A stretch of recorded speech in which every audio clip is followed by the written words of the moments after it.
ஓட்டுநர் பணி என்பது எவ்வளவு கடினமான பணி. பொதுவாகவே ஓட்டுநர் பணியே ஒரு கடினமான பணி. அதுவும் நம்முடைய போக்குவரத்து கழகத்திலே ஓட்டுவது, அதுவும் நம்முடைய பேருந்துகளை ஓட்டுவது என்பது எவ்வளவு கஷ்டம் அப்படின்னு தெரியும். ஏன்னா இப்பெல்லாம் நிர்வாகம் கான்ட்ராக்ட் தொழிலாளர்களை எல்லாம் நியமனம் பண்ணுது. சென்னையிலே பல பணிமனைகளிலே கான்ட்ராக்ட் தொழிலாளர்கள் வேலைக்கு வந்திருக்கிறார்கள். ஒரு நாள் இந்த வண்டியை ஓட்டி விட்டு ஐயா வேலையே வேண்டாம் சாமின்னு ஓடி போறோம். ஆனா அந்த வண்டியோடு இவ்வளவு கஷ்டங்களை பட்டுக்கொண்டு பேருந்துகளை இயக்குவது என்பதே ஒரு கடினமான பணி. அப்படிப்பட்ட பணியையும் சிறப்பாக நிறைவேற்றிவிட்டு அதற்கு மேல் தொழிற்சங்க பணி பார்ப்பது என்பது சாதாரண விஷயம் அல்ல. அதுவும் நிறைய நம்ம தொடர்கள் பார்க்கிறார்கள். அது பணி முடிந்த பிறகு பணிமனையிலேயே இருந்து பணிமனையிலே தொழிலாளர்களுக்கு ஏற்படக்கூடிய பிரச்சனையை பணிமனையிலே இருக்கக்கூடிய நம்முடைய சங்க உறுப்பினர்களுக்கு அங்கேயே இருந்து அந்த பணியை பார்ப்பது என்பது ஒண்ணு. பிச்சைமுத்தனுடைய பணி அந்த பணி மட்டுமல்ல, பணியை முடித்துவிட்டு இந்த நகரத்தில் இருக்கக்கூடிய மற்ற சங்கங்களுக்கு, குறிப்பாக முறைசாரா தொழிலாளர்கள், அந்த தொழிலாளர்களுடைய பிரச்சனைகளிலே தலையிட்டு அந்த தொழிலாளர்களுக்கான உதவிகள் செய்வது, அந்த பணிகளை மேற்கொள்வது என்பது ஒரு கடினமான பணி. தன்னுடைய பணியை முடித்துவிட்டு தான் உண்டு தன் வேலை உண்டு என்று இன்றைக்கெல்லாம் தொழிலாளர்கள் செல்லும் பொழுது இப்படிப்பட்ட பணியை பார்ப்பது என்பது எல்லோராலும் பார்க்க முடியாது.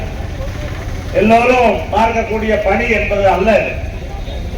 அப்படிப்பட்ட பணியை பிச்சைமுத்து அவர்கள் இன்றைக்கு இந்த நகரத்திலே செய்து கொண்டிருக்கிறார் என்றால், இந்த நகரத்தினுடைய சிஐடிவுக்கு, இந்த மாவட்டத்தினுடைய சிஐடிவுக்கு, ஒட்டுமொத்தமான சிஐடிவுக்கு, ஒட்டுமொத்தமான இடதுசாரி இயக்கத்திற்கு உச்சபட்சமாக தன்னால் என்ன பணியை செய்ய முடியுமோ, தன்னால் என்ன வேலையை செய்ய முடியுமோ அந்த வேலையை மிக சிறப்பாக செய்து கொண்டிருக்கின்றார். அப்படி அந்த பணியை செய்யும் பொழுது அவருக்கு ஏற்படக்கூடிய பாதிப்புகள், அவருக்கு ஏற்படக்கூடிய சிரமங்கள், ஏற்கனவே தொழில்கள் சொன்னது போல காவல்துறை கைது செய்து கடைசியில சிறைக்கு உட்பட செல்ல வேண்டிய கட்டாயம் ஏற்பட்டாலும் கூட அதையும் மனப்பூர்வமாக ஏற்றுக்கொண்டு அந்த பணியை செய்கின்றார்.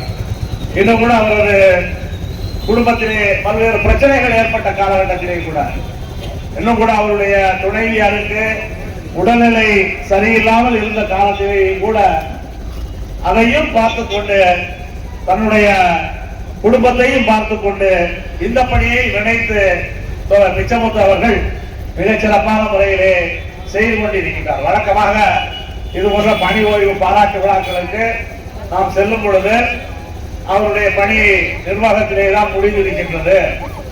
இன்னும் சமூக பணியை ஆற்றுவதற்கு வாய்ப்பு என்பது இருக்கின்றது.